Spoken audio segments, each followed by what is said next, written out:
নিজের গাছ থেকে টকটক বড়ই পেড়ে ভর্তা করে খাওয়ার মজাই আলাদা। আর সাথে এই সিজনে কাঁচা আম পেয়ে গেলাম, কাঁচা আম মাখা খেলাম আজকে। আমার তো কথা বলতে বলতে মুখে একদম পানি চলে আসতেছে। আমার এই ছোট্ট বাগান বাড়িতে ফুল ফল দিয়ে একদম ভরপুর, মাশাআল্লাহ। দেখো কি সুন্দর একটা গোলাপ আর কত কত ফুল চারিপাশে। শুধু ফুল না, সাথে ফল সবজি সবকিছু আছে আমার এই ছোট্ট বাড়িতে। এই যে দেখো কত সুন্দর একদম টুসটুসে টমেটো পেকে আছে। আমার এই বাড়িতে বিশাল বড় একটা বড়ই গাছ আছে যেখানে টকটক বড়ই ধরে। এই বড়ইগুলোই আজকে পারবো আর মজা করে মাখিয়ে খাবো। মজার ব্যাপার হচ্ছে এই গাছের মধ্যে কলম করা, মানে একই গাছে দুই ধরনের বড়ই ধরে। একটা হচ্ছে মিষ্টি কুল আর একটা টক বড়ই, দেশি বড়ই। অনেকদিন ধরে ভাবতেছিলাম আমার বাগান বাড়িতে এসে বড়ই মাখিয়ে খাবো। রমজান মাস তো প্রায় পড়েই গেল, এর মধ্যে আর এসব টক মাখা চাকা খাওয়ার সময় হবে না, তাই আগের দিনেই চলে আসলাম। আমি, আমার ননদ, আমরা সবাই টক খেতে অনেক পছন্দ করি। আর আজকে আমি মজা করে বড়ই ভর্তা বানাবো নিজ হাতে। আর এই সিজনে তোমাদের ভাইয়া আমাকে কাঁচা আম এনে দিছে, সেগুলো আজকে খাবো। বেশ কয়েকদিন পরে আজকে এ বাড়িতে আসলাম। এ বাড়িতে অনেক রকমের গাছপালা আছে, এজন্য এই বাড়িটাকে আমি বললি আমার বাগান বাড়ি। তবে এই গাছপালাগুলোর কিন্তু যত্নও করতে হয়। দেখো কত রকমের সার দেওয়া হচ্ছে গাছে। তোমাদের ভাইয়া গাছের যত্ন নিতে ব্যস্ত, আর এদিকে আমি শিলপাটা নিয়ে বসে পড়লাম বড়ি ভর্তা করতে। টকটক ওই বড়িগুলো দেখে তোমার মুখে পানি চলে আসতেছে, আমি কথাই বলতে পারতেছি না, এমন একটা অবস্থা। শিল দিয়ে দু একটা বাড়ি দিলেই বড়িগুলো খুব সুন্দরভাবে ভেঙে যাচ্ছে। আমি শুধু এভাবে একটা করে বাড়ি দিয়ে রাখতেছি, বেশি ভর্তা করা যাবে না, তাহলে মজা লাগবে না। একদম সিম্পলি ভর্তা করব। ধনে পাতা নিয়ে নিলাম কিছু, এগুলো আমি সুন্দর করে একটু পাটা বেটে নিচ্ছি,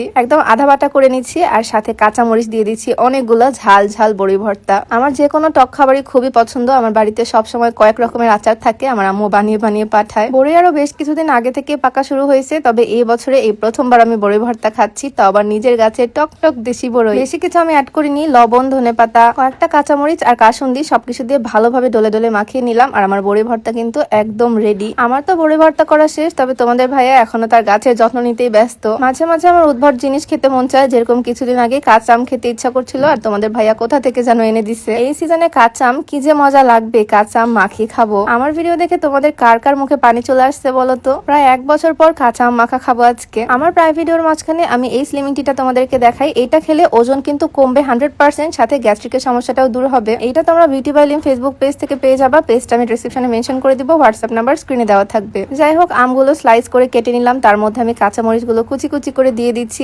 এটার মধ্যে আমি দিয়ে দিচ্ছি বেশ খানিকটা লবণ, একটু চিনি আর অল্প পরিমাণে দিয়ে দিচ্ছি কাসুন্দি। এই তো একদম পারফেক্ট। এখন ভালোভাবে মাখিয়ে নিলেই আমার আম মাখা রেডি। টক যে কোনো খাবার, যে কোনো ফল আমার খুব পছন্দ, আর বিশেষ করে এরকম লবণ ঝাল দিয়ে মাখালে তো কথাই নাই। আমি জানি এই ভিডিও দেখে তোমাদেরও একদম লোভ লেগে গেছে, তবে চিন্তার কিছু নাই। কিছুদিন পরে গ্রীষ্মকাল, কাঁচা আম পাওয়া যাবে কয়েক মাস পরেই। তখন অনেক অনেক কাঁচা আম খাবো, কাঁচা আমের আচারও বানিয়ে রাখবো যাতে সারা বছর খাওয়া যায়। যাই হোক, এগুলো এখন বসে বসে খাবো। আর আজকের এই ছোট্ট ভিডিও এখানেই শেষ করছি। সবাইকে আল্লাহ হাফেজ, আসসালামু আলাইকুম।